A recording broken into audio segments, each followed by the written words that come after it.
నీకున్న సమయాన్ని మనుషులతో మాట్లాడి వేస్ట్ చేసుకుంటున్నావా? నీకున్న సమయాన్ని మనుషులతో మాట్లాడి హీన స్థితికి దిగజారిపోతున్నావా?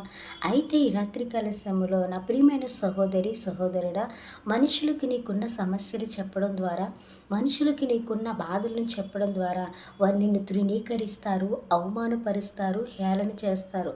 అయితే ఈ రాత్రికాల సమయంలో నీకు ఒక శుభవార్త చెప్పాలని ఆశపడుతూ ఉన్నాను. మనుషుల చేత ఇప్పటి వరకు నీ సమస్యలు చెప్పి నువ్వు ఒకవేళ హీన స్థితికి కానీ, అవమాన స్థితిలోనికి కానీ దిగజారిపోయి ఉంటే ఈ రాత్రి నీకు ఒక శుభవార్త.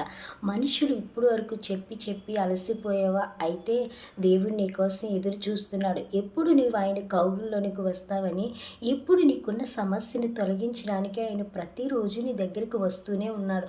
అయితే నీవు నేను ఆయన దగ్గరికి రాలేకపోయిన స్థితిలో ఉండి మనుషులు మాయలో పడిపోయి మనుషులతో మాట్లాడి విసిగిపోయాం. అయితే ఈ రాత్రి యేసయ్య ఆయన దగ్గరికి నిన్ను నన్ను పిలుస్తున్నాడు. అయితే ఆయన దగ్గరికి జస్ట్ 5 మినిట్స్ 10 మినిట్స్ ప్రార్థన చేసి చూడు. ఆయన నీకున్న సమస్యలు తీర్చడానికి, ఆయన నీకున్న బాధలన్నీ తొలగించడానికి సిద్ధంగా ఉన్నాడు.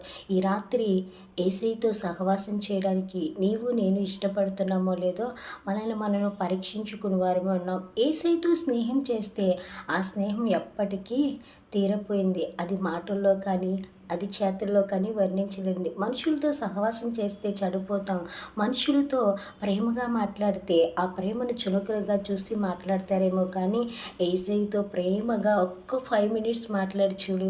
ఆయన ప్రేమ అంతా నీకోసమే ధారపోయడానికి సిద్ధంగా ఉన్నాడు. అయితే ఇప్పటి వరకు నిర్లక్ష్య స్థితిలోనికి వెళ్ళిపోయి యేసయ్యతో సహవాసం చేయలేకపోతే ఇప్పుడు నుండైనా ఆయన ప్రార్థనా గదిలోనికి వెళ్ళి ప్రార్థనతో ఆయన పాదాలను తడిపి ఆయనతో సహవాసం